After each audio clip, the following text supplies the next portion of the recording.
So hello everyone, welcome back our YouTube channel. तो कैसे हैं आप सब? सो गाइस, ध्रुव राठी की नई वीडियो आ गई। वो पता है किस पे? सेलिब्रिटीज पे। भैया आज भाई सेलिब्रिटी बॉलीवुड XYZ पेपराजी सबका खुलासा होने वाला है कि भैया मीडिया के सामने वो हकते हैं, मुँहते, खाते पीते सारी हमें ऑनलाइन क्यों दिखती है इंस्टाग्राम पे। उसका कुछ तो रीजन होगा। ऐसे थोड़ा ना मीडिया वाले पागल होते जो उनके आगे पीछे डोलेंगे, उनको भी उसका पैसा मिलता होगा। तो भैया आज ध्रुव राठी ने किस पे खुलासा किया है, उसको जानने के लिए वीडियो को स्टार्ट करना पड़ेगा। तो वेट कीजिए, वीडियो को एंजॉय करें। इन सारे सेलिब्रिटीज की लाइफ असलियत में कितनी फर्जी है, जो आपको सोशल मीडिया पर दिखाया जाता है उसमें कितनी सच्चाई है। Paid social media trends, paid post, paid paparazzis, paid podcast, कुछ इस तरीके से फिल्मों की हाइप क्रिएट की जाती है। जो फिल्मों की बॉक्स ऑफिस कलेक्शंस आपको दिखाई जाती हैं, उनमें भी बहुत बड़ा घपला किया जाता है। नमस्कार दोस्तों, कभी आपने नोटिस किया ये बॉलीवुड एक्टर्स और सेलिब्रिटीज जब भी जहां भी जाते हैं, एक पापराजीज की भीड़ अपने हाथों में कैमरा लिए हमेशा इनके पीछे मौजूद होती है। चाहे ये रात के 11 बजे एयरपोर्ट जा रहे हो एक फ्लाइट पकड़ने, या फिर दोपहर को जिम से बाहर निकल के आ रहे हो वर्कआउट करके, कोई ना कोई हमेशा मौजूद होता है इनकी फोटो खींचने के लिए। ये मार्केट भी जाते हैं शॉपिंग करने, तो बड़े कोइंसिडेंस की बात है कि पापराजी वहां भी मौजूद होते हैं इनकी फोटो खींचने के लिए। अरे ये तो छोड़ो, अगर ये गाड़ी की जगह है ऑटो रिक्शा में ट्रैवल करने लग जाए तो ये न्यूज हेडलाइन बन जाती है। बड़ी अजीब बात है, मैं भी अक्सर दिल्ली मेट्रो में ऑटो रिक्शा में बैठकर ट्रैवल करता हूँ, लेकिन मेरे लिए तो कभी भी किसी अखबार ने ऐसी हेडलाइन नहीं छापी, और ना ही आज तक मैंने जिंदगी में कभी किसी पापराजी को देखा है। लेकिन बात सिर्फ मेरी नहीं है, ज्यादातर यूट्यूबर्स के लिए ये कभी नहीं होता हुआ देखा होगा आपने। और कुछ बहुत ही पॉपुलर ऐसे भी बॉलीवुड एक्टर्स हैं जिनके साथ ये चीज ना के बराबर होती है। क्या इत्तेफाक की बात है। दूसरी तरफ कुछ बिल्कुल ही अननोन लोगों का चेहरा बार बार हमें पापराजीज के द्वारा दिखाया जाता है सोशल मीडिया पर, अखबारों में, इस हद तक कि वो अपने आप ही फेमस बन जाते हैं इसके चलते, या फिर ये कहा जाए कि फेमस बना दिया जाता है उन्हें। आज के वीडियो में आइए समझते हैं दोस्तों कि सेलिब्रिटीज की एक ग्लैमरस दुनिया आखिर कितनी सच्ची है और कितनी फर्जी।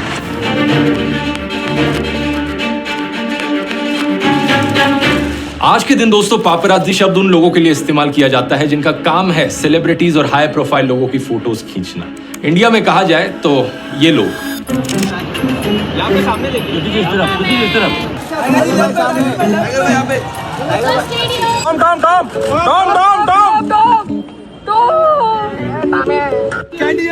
ये पापराजी शब्द एक्चुअली में एक प्लूरल है, इसका सिंगुलर है पापराज़ो। और ये भी बड़ा इंटरेस्टिंग है जानना कि इसका ओरिजिन कैसे हुआ था। साल 1960 में एक इटालियन फिल्म आई थी ला डोल्चे वीटा नाम से। इस फिल्म में एक साइड कैरेक्टर का नाम था पापराज़ो, जो कि एक बड़ा ही एनोइंग लेकिन फियरलेस रिपोर्टर था, जो किसी भी हद तक जाने को तैयार था सेलिब्रिटीज की फोटोज खींचने के लिए।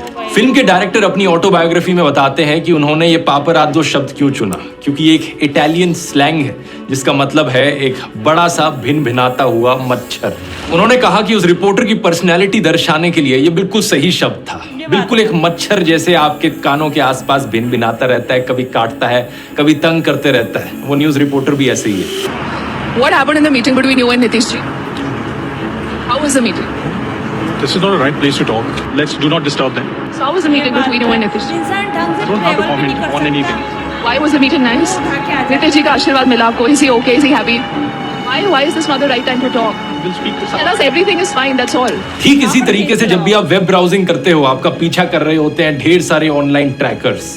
जो भी आप डेटा छोड़कर जाते हो इंटरनेट पर, उसका इस्तेमाल किया जाता है एडवर्टाइजर्स के द्वारा आपको टारगेट करने के लिए। लेकिन कम से कम इस चीज से बचना काफी आसान है, सिंपली एक VPN का इस्तेमाल करके। VPN का इस्तेमाल करते वक्त आप अपने IP एड्रेस को छुपा सकते हो, जिसका मतलब ये है कि वेब ब्राउजिंग करते वक्त आपको ट्रैक कर नहीं पाएगा कोई। मेरी राय में one of the best VPN की ऐप है NordVPN, जिसका मैं खुद भी इस्तेमाल करता हूँ।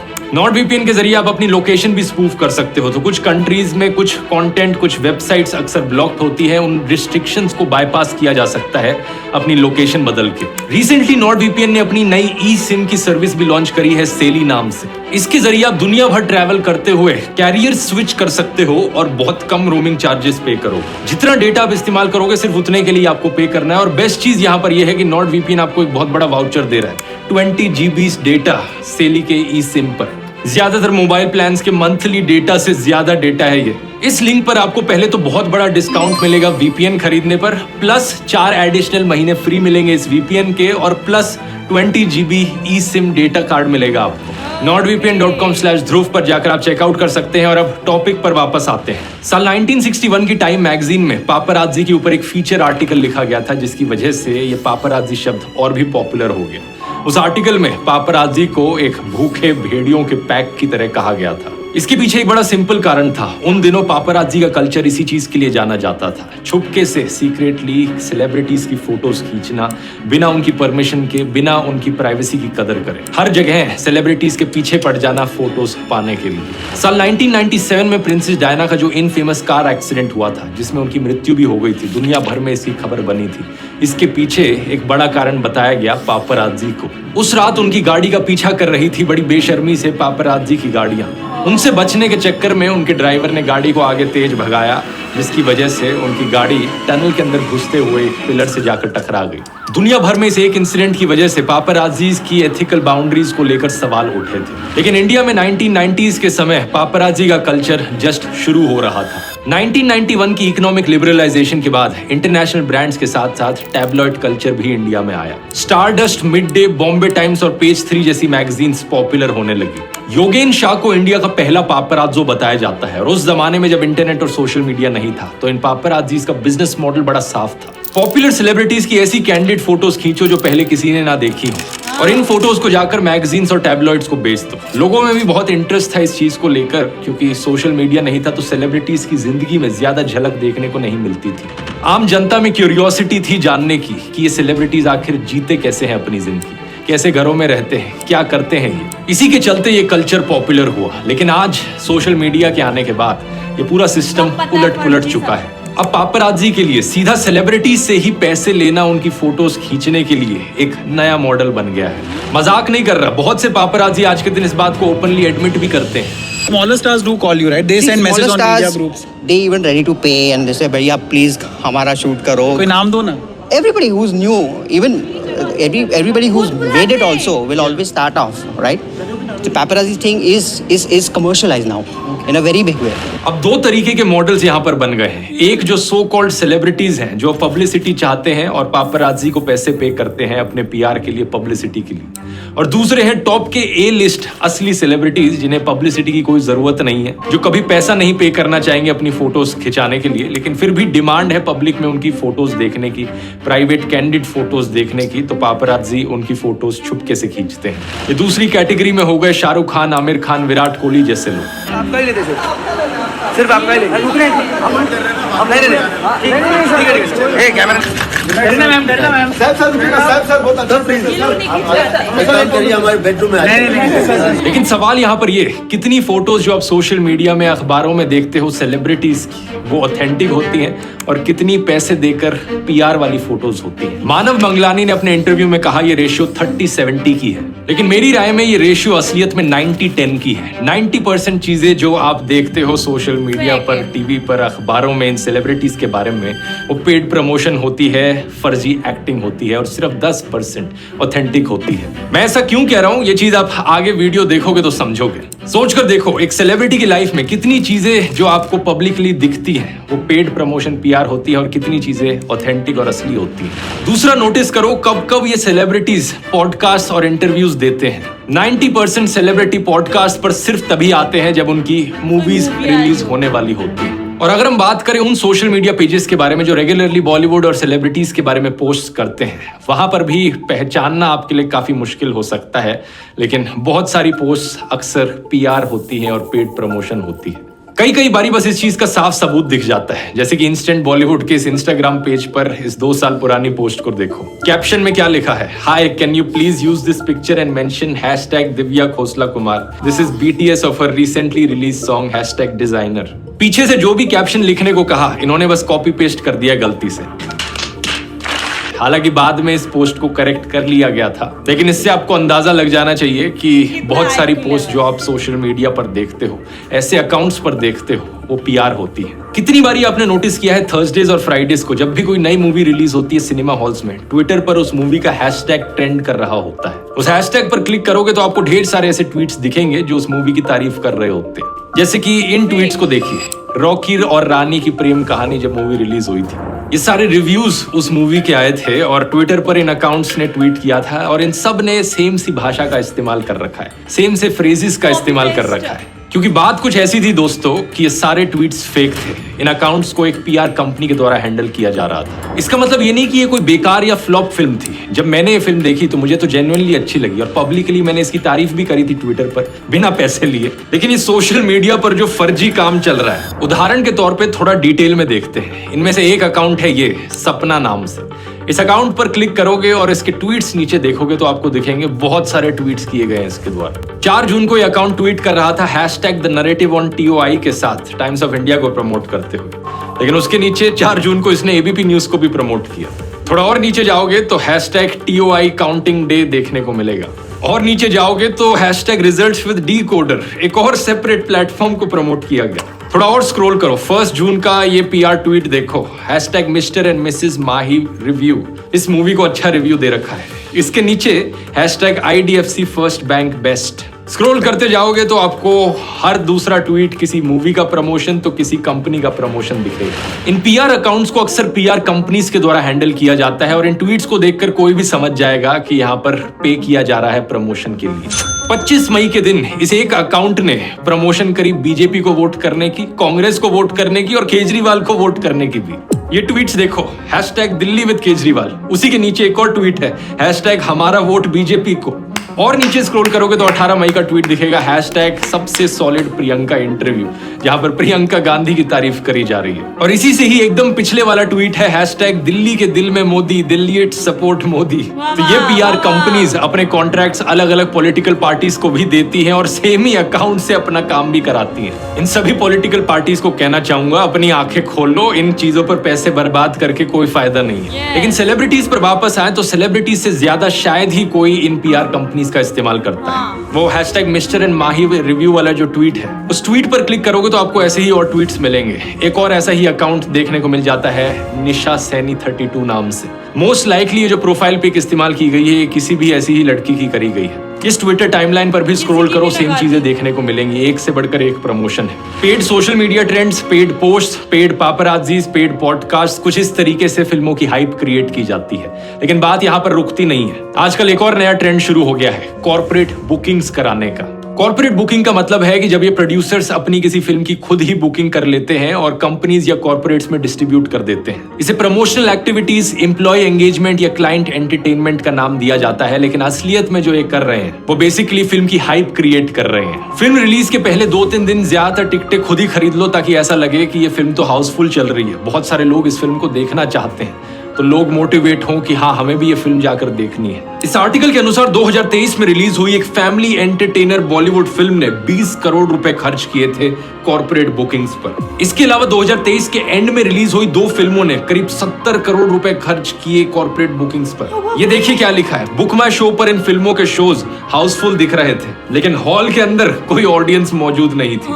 सवाल यहाँ पर ये उठता है कि अगर इस तरीके से कॉर्पोरेट बुकिंग्स करी जाती हैं फिल्मों की, तो जो बॉक्स ऑफिस कलेक्शंस आपको दिखाई जाती हैं, बॉक्स ऑफिस नंबर्स जो आप देखते हो फिल्मों के, वो कितने सच हैं? और बिना इस पेड हाइप के असली परफॉर्मेंस क्या होगी फिल्म की? न्यूज 24 के इस आर्टिकल में इस चीज को डिटेल में समझाया गया है। एक तो होती है सेल्फ बुकिंग, जहां पर इंडिविजुअल्स अपने पर्सनल पैसों का इस्तेमाल करते हैं अपने फिल्म के बॉक्स ऑफिस नंबर्स को बड़ा दिखाने के लिए। लेकिन कॉर्पोरेट बुकिंग में एक फिल्म स्टार काम करता है अपने 4-5 ब्रांड्स के साथ। उन कंपनीज को रिक्वेस्ट किया जाता है कि वो टिकट्स को खरीदें, वो अपने एम्प्लॉयज में इन टिकट्स को बांटें और इस तरीके से बॉक्स ऑफिस नंबर्स को बढ़ाकर दिखाया जा सके। तो फिल्म की हाइप फेक है, सेलिब्रिटी की हाइप फेक है, फिल्म के बॉक्स ऑफिस नंबर्स फेक हैं और बाद में फिल्म के लिए जो अवार्ड्स दिए जाते हैं वो भी अक्सर फेक होते हैं। शाहरुख खान की इस पुरानी क्लिप को देखिए। जब आदमी को वांट होती है, डिजायर, चाह होती है किसी चीज की बहुत, तो बहुत घटिया बन जाता है कि मुझे चाहिए, मुझे ये भी चाहिए, ये भी चाहिए, ये भी चाहिए, मुझे गाड़ी चाहिए, बंगला चाहिए, ये चाहिए। तो मुझको अवार्ड्स की बहुत चाह है, तो I was very desperate to get a best actor award. तो फिर मैं एडिटर के पास गया और मैंने कहा कि सर मैं बहुत घटिया इंसान हूँ, मुझको ये अवार्ड जरूर चाहिए।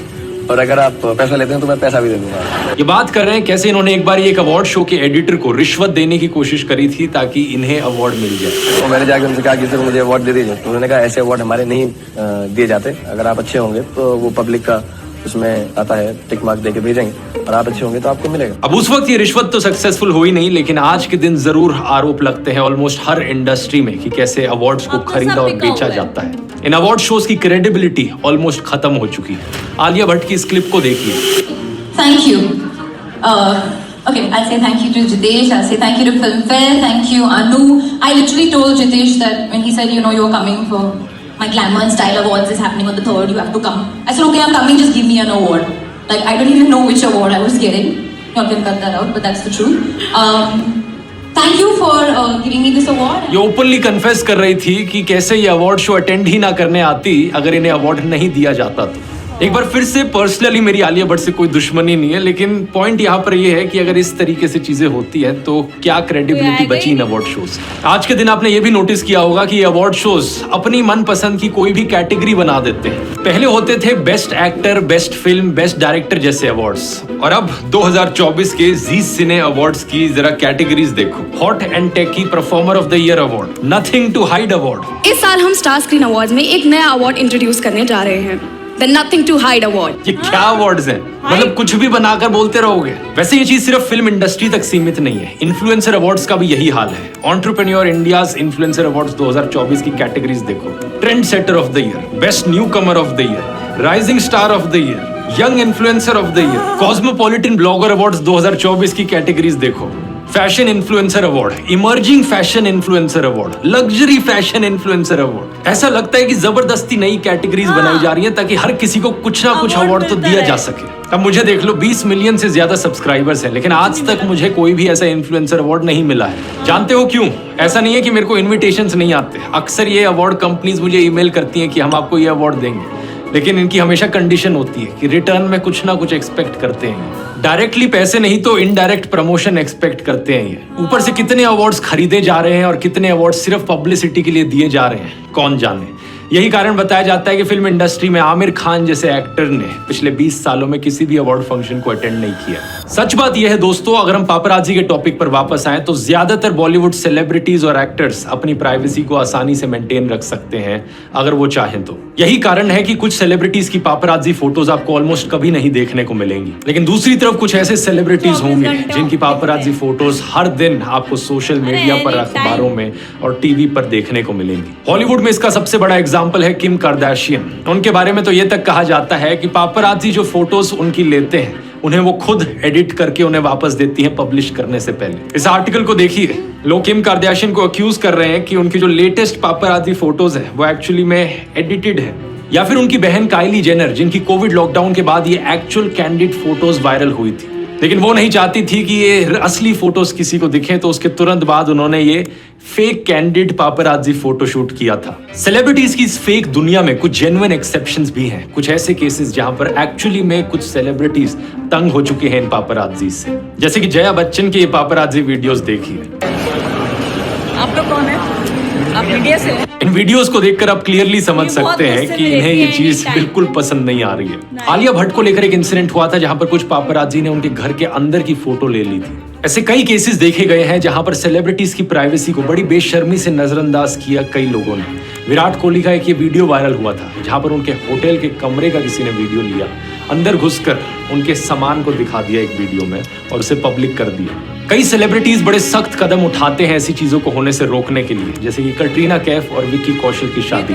इस शादी में एलिजिडली लोगों को वेन्यू के अंदर कोई फोटोज खींचना अलाउड नहीं था, कोई पापराजीज अलाउड नहीं थे, और अगर कोई ड्रोन भी देखा जाता तो उसे शूट डाउन कर दिया जाता ताकि कोई फोटोज और वीडियोस ना ले सके। ऐसे कई तरीके हैं जिसका सेलिब्रिटीज इस्तेमाल करते हैं अपनी प्राइवेसी प्रोटेक्ट करने के लिए। हॉलीवुड के सेलिब्रिटीज जैसे कि बियॉन्से, पेरिस हिल्टन और निक जोनास एक एंटी पापराजी स्कार्फ यूज करते हैं जो कि आपकी फोटो को ब्लॉक कर देता है। अगर फोटो खींची जाए तो कुछ ऐसी दिखती है इस एंटी पापराजी स्कार्फ को लगाने के बाद। टेलर स्विफ्ट तो एक डीकॉय गाड़ी का भी इस्तेमाल करती है पापराजी से बचने के लिए। लेकिन सेलिब्रिटीज की इस अजीबोगरीब दुनिया का आम लोगों पर क्या असर पड़ता है? कुछ लोग जिन्हें ये चीजें पता नहीं होती वो इस जिंदगी से बड़ी आसानी से बेवकूफ बन जाते हैं। लोगों की अनरियलिस्टिक एक्सपेक्टेशन बन जाती है उनकी अपीयरेंस, उनके सक्सेस और उनकी हैप्पीनेस को लेकर। कुछ लोग सेलिब्रिटीज की तरह दिखने के लिए बहुत सारी कॉस्मेटिक सर्जरीज करा लेते हैं। उन्हें लगता है वही है आइडियल लुक। जैसे कि इस ईरानियन औरत का केस देखो, जिसने अपेरेंटली बहुत सारे कॉस्मेटिक प्रोसीजर्स कराए एंजेलिना जोली की तरह दिखने के लिए। हालांकि बाद में इसने क्लेम किया कि ये लुक असली नहीं थी, लेकिन असलियत में कितने ही लोग प्लास्टिक सर्जरीज कराते हैं सेलिब्रिटीज को देखकर। दूसरा, इस फेक हाइप से इन्फ्लुएंस होकर कुछ लोग डेंजरस लेवल की फैन वर्शिप करने लगते हैं। जैसे कि कन्नड़ एक्टर यश के एक फैन जिन्होंने अपने को आग से जला दिया क्योंकि वो एक्टर से मिल नहीं पाए अपने बर्थडे पर। इसी फेक ग्लैमरस हाइप का नुकसान अब फिल्म इंडस्ट्री को भी महंगा पड़ रहा है। अगर जेन्युइन एक्टर्स, जेन्युइन फिल्मों को प्रमोट नहीं किया जाएगा तो लोगों का इंटरेस्ट वैसे ही लूज होने लगेगा इस इंडस्ट्री से। एक दो बारी जरूर इस फेक हाइप से इन्फ्लुएंस होकर लोग फिल्में देखने जा सकते हैं, लेकिन अगर बार बार घटिया फिल्में आएंगी, घटिया एक्टर्स को प्रमोट किया जाएगा, इनऑथेंटिक इमेज हमें सोशल मीडिया पर, अखबारों में दिखाई जाएगी, लोग एक टाइम तक ही बर्दाश्त करेंगे। उसके बाद तो लोग भी कहेंगे बस बहुत हुआ। आपके लिए एक सिंपल लेसन है दोस्तों, फिल्में देखो और एंजॉय करो, लेकिन सेलिब्रिटीज की इस फेक दुनिया में टाइम वेस्ट करने की कोई जरूरत नहीं है। आपको कुछ नहीं मिलने वाला इससे, और स्पेशली बिग बॉस जैसे घटिया शोज में तो बिल्कुल टाइम वेस्ट मत करो। आखिर क्यों खराब होते हैं ऐसे रियलिटी टीवी शोज आपके लिए, इस वीडियो में मैंने डिटेल में एक्सप्लेन किया है, यहाँ क्लिक करके देख सकते हो। बहुत बहुत धन्यवाद। So guys, आज पता चला ना बॉलीवुड का सच। मेरे को भी बोल लेंगे थोड़ा बॉलीवुड का सच। यस, मेरे को तो अच्छे से पता चल गया। आज ही जाके हटाऊंगी ये सारे पेपराइजी चैनल को। ये तो घटिया, मतलब ये लोग पैसे लेते हैं। और हमारे सल्लू नहीं, शाहरुख भाई अवार्ड के लिए पैसे देते हैं। मतलब सब चीज फेक है। और ऐसे ऐसे अवार्ड का नाम तो मैंने पहली बार सुना है। हाइट का अवार्ड, ड्रेसिंग का अवार्ड, हाई मेकअप का अवार्ड, लाइट मेकअप का अवार्ड, भैंस की टांग हगने मूतने का भी अवार्ड देते होगे। कौन कैसा हगता मूतता है, कुछ भी करते हो यार। अब तो भरोसा उठ गया मेरा सेलिब्रिटियों से कि भाई अपन तो सोचते हैं कि ओरिजिनल इनके आगे पीछे जा रहे हैं। ये सबसे बेस्ट हमारे सेलिब्रिटी पता कौन है? आमिर खान। भाई साहब 20 साल से तो कहीं गए नहीं, ये बेस्ट दिखते ही नहीं है। बेस्ट, जब तो लोगों को जल्दी पसंद नहीं आते। वेल, मेरे लिए तो आमिर भाई I love you. So guys, आज के आपको ध्रुव राठी की वीडियो कैसी लगी है? मस्त लगी, अगर अच्छी लगी तो वीडियो को लाइक कर दो, चैनल को सब्सक्राइब कर लो, शेयर करना मत भूलना। तब तक के लिए बाय बाय।